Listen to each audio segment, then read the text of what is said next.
అతను వాళ్ళ ఆవిడని ఎందుకు చేసుకున్నాడు పెళ్ళంటే, పెళ్ళికి ముందు పెళ్లి చూపుల్లో ఆమె జుట్టు ఏడదాకా ఉందంట. ఎక్కడ అంటే నడుము కిందికి ఉంది, అంత పొడుగుందంట జుట్టు. ఆ జుట్టుకే ఆకర్షితుడయ్యాడంట. అస్సలు ఇంత పొడవు జుట్టు, అమ్మో సామాన్యమైన విషయం కాదు. ఇంత జుట్టున్న మనిషి నాకు భార్య అవుతా, ఇక నిత్యము నా కళ్ళ ముందు ఆ జుట్టు ఎరబోసుకొని తిరుగుతూ ఉంటే అసలు ఆ లైఫే వేరే అనుకొని ఉంటాడు బహుశా.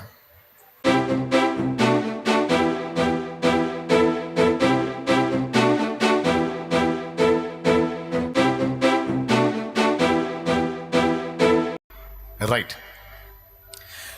డబ్బును బట్టో, సంపదను బట్టో, అందాన్ని బట్టో, ఐశ్వర్యాన్ని బట్టో గాక వ్యక్తిత్వ సౌందర్యాన్ని బట్టి కనెక్ట్ అయిందనుకో, అందం పోవచ్చు, ఆస్తులు పోవచ్చు, అంతస్తులు పోవచ్చు, పరపతులు పోవచ్చు, పలుకుబడులు పోవచ్చు, వ్యక్తిత్వం పోదుగు, అది మారదు గనుక దానికి కనెక్ట్ అయిన వాళ్ళు ఏదున్నా పోయినా వదిలిపెట్టరు. నాకు తెలిసిన ఒకడు ఉన్నాడు. అతను వాళ్ళ ఆవిడని ఎందుకు చేసుకున్నాడు పెళ్ళంటే, పెళ్ళికి ముందు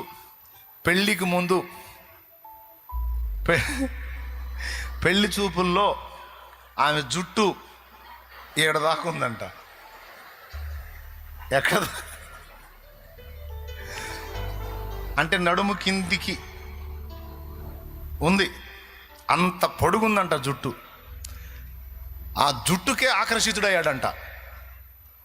అస్సలు ఇంత పొడవు జుట్టు, అమ్మో సామాన్యమైన విషయం కాదు. ఇంత జుట్టున్న మనిషి నాకు భార్య అవుతా, ఇక నిత్యము నా కళ్ళ ముందు ఆ జుట్టు ఎరబోసుకొని తిరుగుతూ ఉంటే అసలు ఆ లైఫే వేరే అనుకొని ఉంటాడు బహుశా. దేవుడు తెలుసా మీకు? ఎంతమందికి తెలుసు? అలాంటి భయంకరమైన జ్వరం ఒకటేదో వచ్చింది ఆమెకి. దాదాపు నెలల కాలం బాధపడింది. ఆ నెలల కాలం ఆమెకు వచ్చినటువంటి ఆ జ్వర ప్రభావం వల్ల ఈ జుట్టు మొత్తం పోయింది. వాడు ఇంత పొడవు జుట్టు, అంత పొడవు జుట్టు అన్న ఆ జుట్టు మొత్తం పోయింది. ఇక రోజు తిట్టటమే, కొట్టటమే. ఎందుకు? వాడు ప్రేమించే జుట్టు కనపడనందున టార్చర్ చేయటం మొదలుపెట్టాడు. ఏడ తీసుకొచ్చింది? దేవునికి స్తోత్రం. ఏమైనా అర్థమైంది నేను చెప్పింది? అంటే వీడు మనసు దేని మీద పెట్టుకున్నాడు? ఎంతకాలం ఉంటుంది అది? అదే వ్యక్తిత్వాన్ని బట్టి కనెక్ట్ అయితే, ఆమె మనస్తత్వాన్ని బట్టి కనెక్ట్ అయితే, జుట్టున్నా పోయినా మొత్తం బోడిగుండైనా సరే, అరే అంత జుట్టు ఏమీ లేదు ఒట్టి బోడిగుండులాగా ఉంది, ఆమె ఎట్లా నచ్చింది అంటే, రే హృదయం మంచిదే అంటాడు. హృదయాన్ని చూడు అంటాడా అనడా? దేవునికి స్తోత్రం. మనం కనెక్ట్ అవ్వాల్సింది దేన్ని బట్టి కనెక్ట్ అవ్వాలి? ఐశ్వర్యాన్ని బట్టా, అందాన్ని బట్టా, ఆస్తిపాస్తుల్ని బట్టా, లేకపోతే ఇంకొక దాన్ని బట్టా అంటే కాదు. వ్యక్తిత్వమే మనకు ప్రధానం అంటారు పెద్దలు. నేను కూడా యేసు ప్రభు దగ్గరికి రొట్టె ముక్కల కోసం మొదట వచ్చినా, సమస్యల పరిష్కారం కోసం వచ్చినా, తర్వాత ఆయన గురించి వింటూ ఉంటే, ఆయన గురించి చదువుతూ ఉంటే, తెలుసుకుంటూ ఉంటే, అబ్బా ఇది కదా దేవుడు అంటే, దేవుని మనసు అంటే, దేవుని నీతి అంటే, దేవుని పరిశుద్ధత అంటే, దేవుని ప్రేమ అంటే, దేవుని త్యాగం అంటే, దేవుని న్యాయ విధి అంటే ఇది కదా. ఇంత మాత్రపోడు, ఇంత మంది మొక్కాను, ఇన్ని చోట్ల తిరిగాను, ఇన్ని గుళ్ళు గోపురాలు ఎన్నో తిరిగాను, ఎంతోమందికి చేశాను. ఇలాంటి వ్యక్తిత్వ సౌందర్యం కలిగినోడు ఒక్కడంటే ఒక్కడు కనపడలా నాకు. పాపులను ప్రేమించి తన తనువును బలిపెట్టినటువంటి నీతిమంతులు ఎవరో మీరు చెప్పండి. యేసయ్యకు ఈక్వల్గా క్యారెక్టర్లో కానీ, ప్రేమలో కానీ, న్యాయాన్ని నెరవేర్చడంలో కానీ, త్యాగంలో కానీ, తగ్గింపులో కానీ, పరిశుద్ధతలో కానీ, అరిషడ్వర్గాలను జయించిన విషయంలో కానీ, దీనులైన వారి కోసం తన మహిమను వదిలిపెట్టి దిగి వచ్చిన విషయంలో కానీ, ప్రాణం పెట్టి తిరిగి లేచిన విషయంలో కానీ, ఎవరినైనా యేసుకు ఈక్వల్గా ఒక్కడిని చూపిస్తారా మీరు? చూపించే దమ్ము ఎవరికైనా ఉందా? నాకైతే లేదు, నా వల్ల కాదు. ఎందుకంటే అంత సంపూర్ణుడు, అంత పరిపూర్ణుడు ఇంకొకడు లేడని ఇతర మతస్థులు కూడా ఒప్పుకున్నారు. ప్రబోధ రత్నాకరం అనే పుస్తకంలో స్వామి వివేకానందుల వారు స్పష్టంగా చెప్పాడు, యేసు పరిపూర్ణుడు, ఆయన యందు ఎలాంటి అపరిపూర్ణత లేదు అన్నాడు. అసలు ఎంత బలమైన మాటో తెలుసా అది? యేసు పరిపూర్ణుడు, యేసు యందు ఎలాంటి అపరిపూర్ణత లేదు అన్నాడు. పుస్తకం నా దగ్గర ఉంది, కొద్దిగా అవకాశం ఉంటే వాడి స్క్రీన్ మీద కూడా ఇవ్వచ్చు. ఉంది. అది ఎవరు? స్వామి వివేకానందుల వారు క్రైస్తవుడు కాదే. ఆయన వేరే మతానికి చెందినటువంటి వ్యక్తి. కానీ ఆయన బాహాటంగా ఒప్పుకున్నాడు, గ్రంథస్థం చేయబడింది. ఇప్పుడు ఆ పుస్తకం మార్చబడింది, కానీ పాత ప్రింట్ నా దగ్గర ఉంది. అలాంటి ప్రింట్లు చాలా వచ్చేసి కూర్చున్నాం. దేవునికి స్తోత్రం కలుగును గాక. ఎందుకంటే మారతాయి కాబట్టి. అందులో ఉంది, అది బుక్కు ప్రబోధ రత్నాకరం, స్వామి వివేకానందుల వారు. ఆయన ఆ పుస్తకంలో ఆయన చెప్పారు, చూడండి, యేసునందు ఎలాంటి అపరిపూర్ణత లేదు, ఆయన పరిపూర్ణుడు. పేతురు ఏమన్నాడు? నిత్య జీవపు మాటలు గలవాడివి నీవే, దేవుని పరిశుద్ధుడివి. స్టార్టింగ్లో అప్పులు తీరుస్తాడు, సమస్యలు తీసేస్తాడు, బాధలు పోతాయి, కాపాడుతాడు నన్ను నా కుటుంబాన్ని ఎంటర్ అయిన నేను. తర్వాత యేసు ప్రభు వ్యక్తిత్వ సౌందర్యానికి ఆకర్షితున్నాయా. అదిగో చూడండి, అదిగో మీకు బాణం మాతో చూపిస్తున్నాడు చూడండి. భగవదవతారం మూర్తి అయిన క్రీస్తు తన దైవత్వాన్ని మరువని క్రీస్తు మనకు తోడ్పడగలడు. అతడిలో ఎలాంటి అపరిపూర్ణత లేదు. ఆయనలో ఎలాంటి అపరిపూర్ణత లేదు అంటే మిగిలిన వాళ్ళలో మీరే చెప్పండి. తర్వాత అర్థమైంది. ఇంతమందిలో ఒకరిని నిలబెట్టి ఇతనిలో ఎలాంటి అపరిపూర్ణత లేదంటే మిగిలిన వాళ్ళలో తండ్రి అయిన దేవుడు ఏమన్నాడు? ఈయన నా ప్రియ కుమారుడు, ఈయన యందు నేను ఆనందించుచున్నానంటే మిగిలిన వాళ్ళ దగ్గర నాకు ఆనందం దొరకట్లా. ఇప్పుడు ఇతని యందు ఎలాంటి అపరిపూర్ణత లేదు అంటే మిగిలిన వాళ్ళ దగ్గర అది అపరిపూర్ణత ఉంది. మిగిలిన వాళ్ళు అరిషడ్ వర్గాలకు బానిసలు అయ్యారు, ఎక్కడో చోట రాంగ్ స్టెప్ వేశారు. కానీ యేసయ్య ఒక్క చోట కూడా రాంగ్ స్టెప్ వేయలా. పరిపూర్ణ పరిశుద్ధుడు, సుచరిత్ర కలిగిన దేవుడో, దహించు అగ్నే, న్యాయానికి నీతికి పరిశుద్ధతకు నిలువెత్తు నిదర్శనం నా యేసయ్య.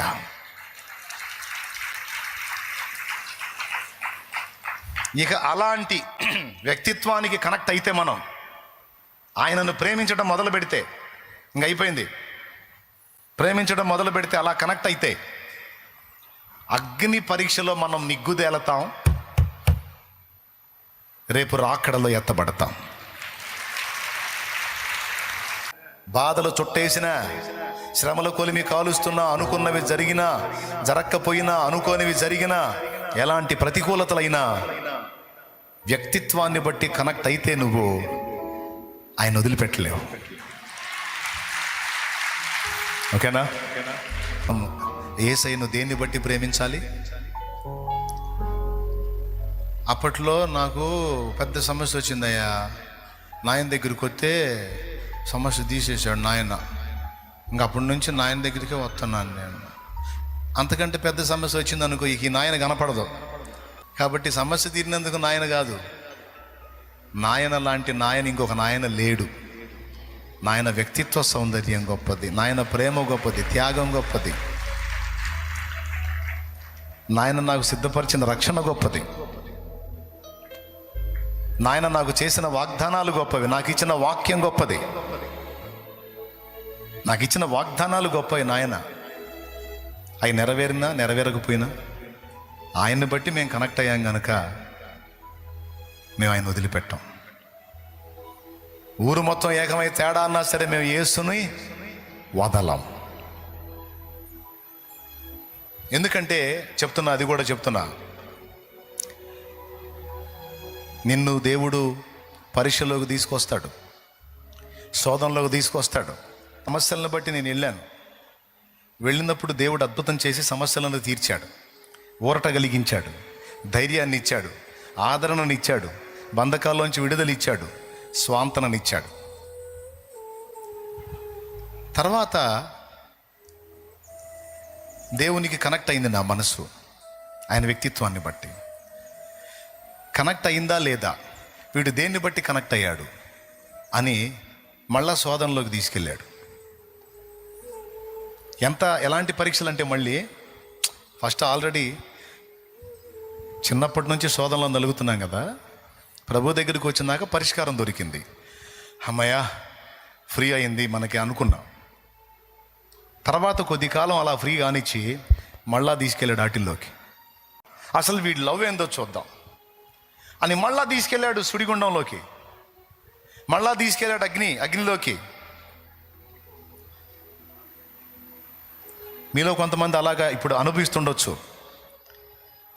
దేవుణ్ణి ఎరిగిన తొలి దినాల్లో కొన్ని కార్యాలు జరిగి ఉండొచ్చు. అమ్మయ్య నేను అనుకుంటుండగానే మళ్ళీ సమస్యల వలయం స్టార్ట్ అయి ఉండొచ్చు.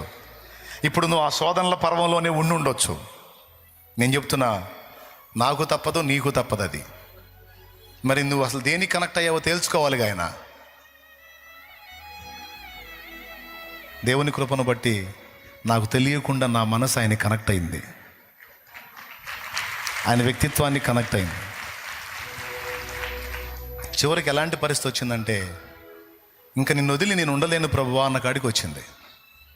నువ్వు చెయ్యకపో, కాపాడుపో, విడిపించకపో, నిన్ను వదిలి నేను బతకలేను ప్రభువా, నా వల్ల కాదు, నన్ను అంత ఆకర్షించావు నువ్వు, నిన్ను వదిలి ఉండలేను అని బాధల్లో నలుగుతా కూడా ఆయన దగ్గరికే పోతున్నా, ఏడుస్తా కూడా ఆయన దగ్గరికే, శ్రమ కొలిమిలో కూడా ఆయన దగ్గరికే.